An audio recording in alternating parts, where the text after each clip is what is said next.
Today's the day where a long-standing idea begins to take shape and comes to life. Together, we're gonna build a welding table, a welding cart, and a fixture table all in one combo unit. This isn't just another welding video, guys. This is about pushing the boundaries of what's possible and tossing the idea of standards and norms right in the garbage where they belong. Why? Because often innovation is born out of necessity. And like most of you, I don't have unlimited space in this shop. So stick around, and together we're gonna start building what I call the ultimate fab station.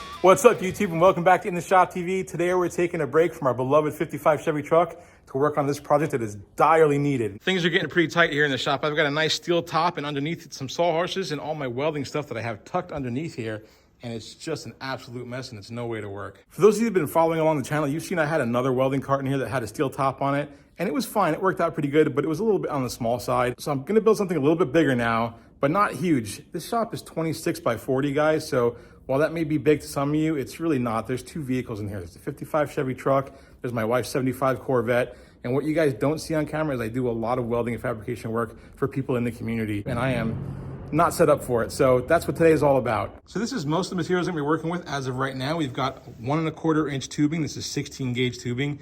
And if you're fortunate enough to live by a place like me that actually pre-cuts the stuff for you and delivers it right to your door, consider yourself fortunate. Although you can save a lot of money by just buying long sticks of tubing and cutting it yourself. Also, you definitely have to check each one of these pieces to make sure they're exactly cut the way you need. And oftentimes you'll find that they're not exactly what you want, so you gotta trim them up a little bit.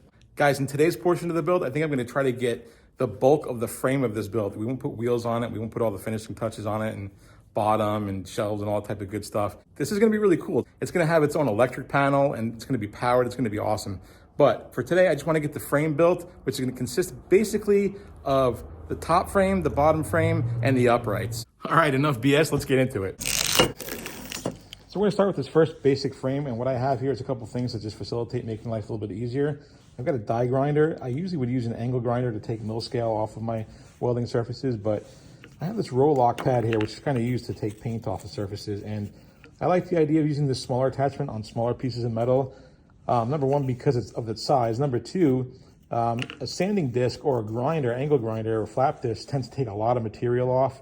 And I don't want to really remove any metal. We just want to get that mill scale down. So I think we're going to try this roll lock disc and try to get some of that mill scale off with that. We've got our square so that we can square up our pieces and make sure we keep everything nice and true. And we're going to hold it all down once we get it squared up with some C-clamps.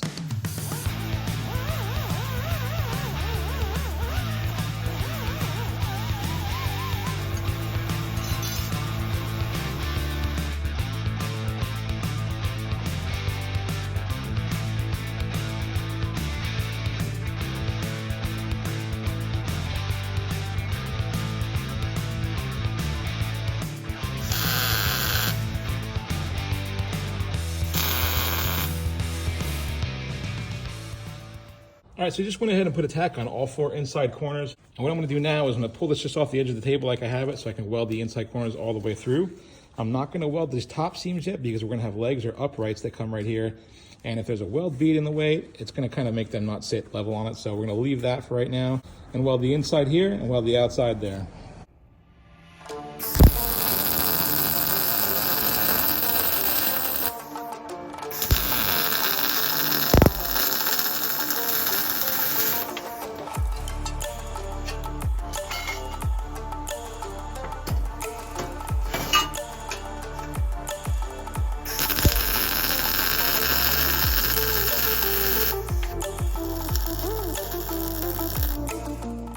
All right, so I want to touch on something real quick. I'm welding it like this where I'm butting up tubes one against another instead of cutting 45s where it makes a nice finished edge, because I'm going to take advantage of these tubes to have other types of attachments that slide in here, whereas I would not be able to do that if I cut it on a 45 and gave a nice finished edge. So we're going to weld these outside edges right now, but one issue that, as you can see, where one edge butts up against the other one, we have like really no seam to weld to, which is very flat right there. And we'll wind up having a big bead on the outside of it. So what I'm going to do is take the grinder, just kind of cut the tiniest little relief channel in there, a bevel if you will, so that I have something to sink that weld into and get better penetration and not have such a high bead profile on the outside.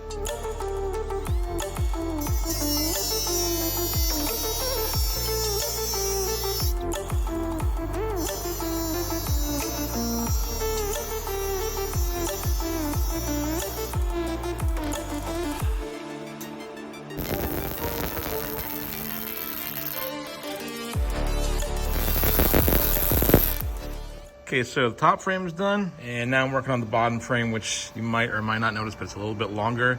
That's because it's gonna serve as, you know, from here on out, sticking out is gonna be kind of a shelf where we have our tanks resting. So what I'm gonna do is finish welding up these 4 corners, and then I'm gonna take another cross piece and weld it right about here. I'll lay the top frame on top of this to get the same exact dimensions and weld in that bottom piece so that we'll have 2 nice cross pieces right here, making this nice and sturdy to hold whatever tanks we want to store on there.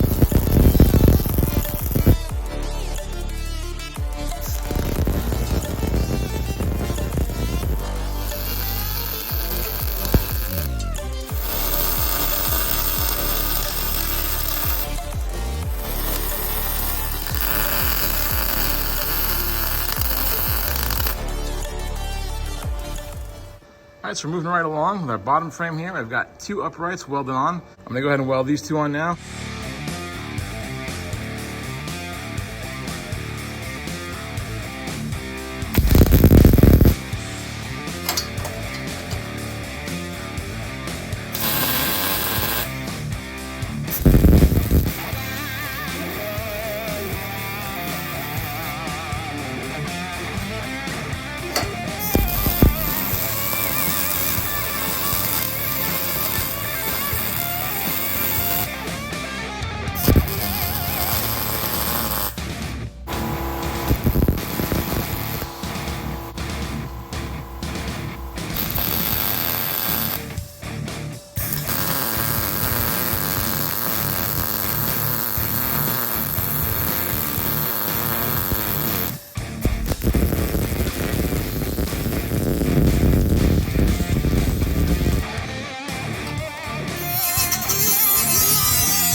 All right, guys, here's our basic shape starting to take form. So at the end here where we have this little overhang, this is where our tanks are gonna sit. And with this tube, it should be more than stout enough with wheels on the bottom to support them. But I cut some gussets over here, and I think that just to give it a little bit of added strength when you go ahead and weld these in. It's cut to be exact, but I want to kind of round those corners off so that I can, you know, when it comes to the edge like that, I want to be able to wrap my weld bead around it. So we'll round those down. Then we got to cut that corner off because our weld bead is right there and it won't fit.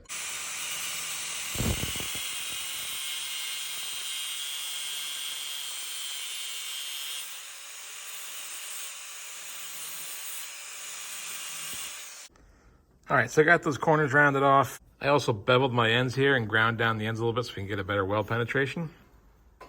I'm toying with the idea of moving these in right here towards the edge where I don't have a weld on this seam and kind of covering that up, and I could put a weld right there. Do this on the inside. Even if I put these on the inside on both sides, I'm still gonna have room for a maximum of 3 tanks, which I'm not even planning on. I'm planning on using 2, but if I ever wanted to run a 3rd for whatever reason, I could fit 3 even with these inset.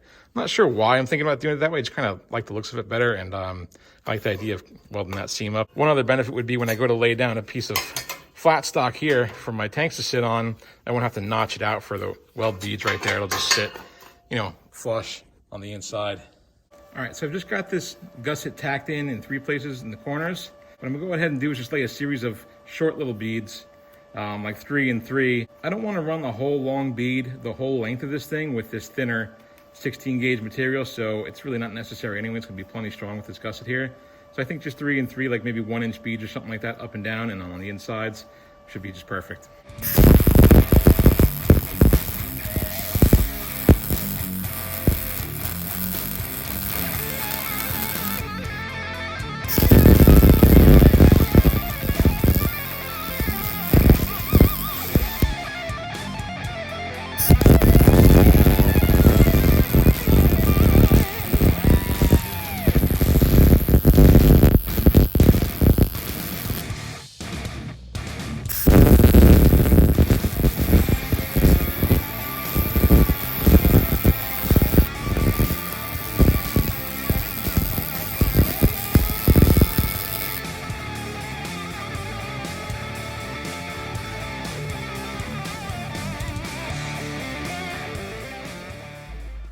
right, so we've got 8 pieces left to weld. What I want to do is kind of make compartments. So I kind of have it just roughly sectioned off with these 2 pieces here. There's going to be a compartment here and a compartment here. And what I want to basically do is have shelves, or at least one shelf where I can maybe do, a TIG machine and my MIG welder. I'm going to have a storage cabinet here, and then maybe my cold saw and another plasma cutter or something like that. Whatever I want to put there, scrap bin, something.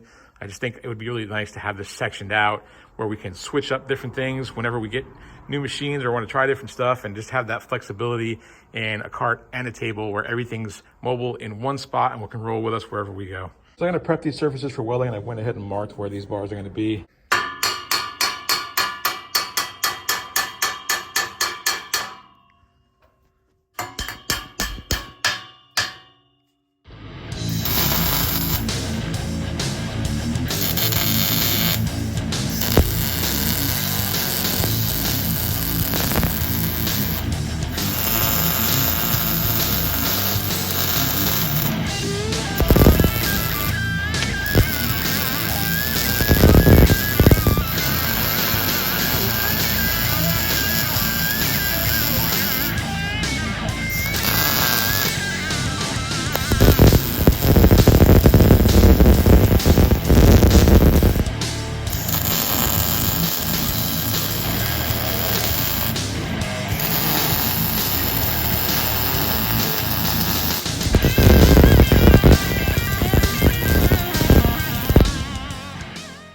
All right, so these pieces that we just welded in don't just serve as braces for the bottom, but they're going to establish where our compartments are, and that's what these 4 uprights will do. It'll also add a lot of rigidity to the whole structure, but I'm going to tack them in here, here, there, and there, and that'll give us a compartment here, one in the middle, and one right here.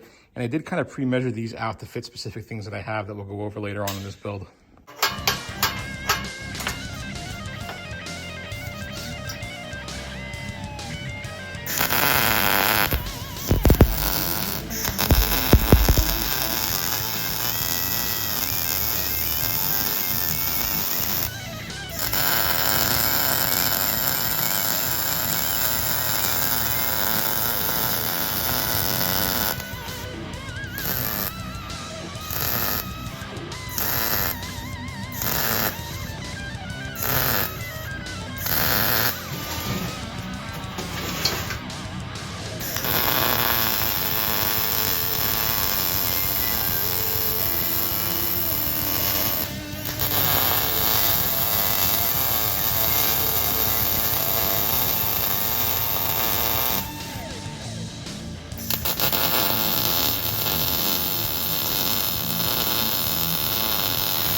All right, so here's the basic frame.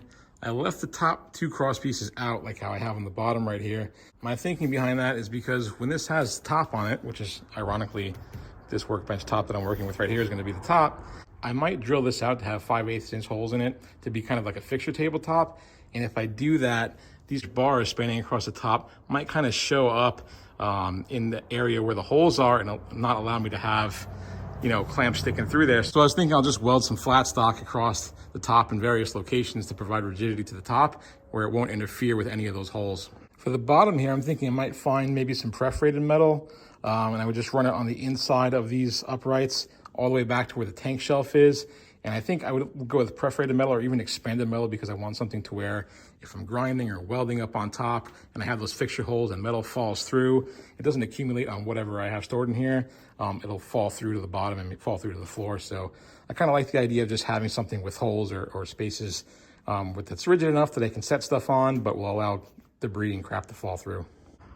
Then if you guys are anything like me, what I want to do with these compartments is come up with kind of a removable or adjustable shelf type situation because, you know, welding machines change frequently, plasma cutters change, whatever you might store in here.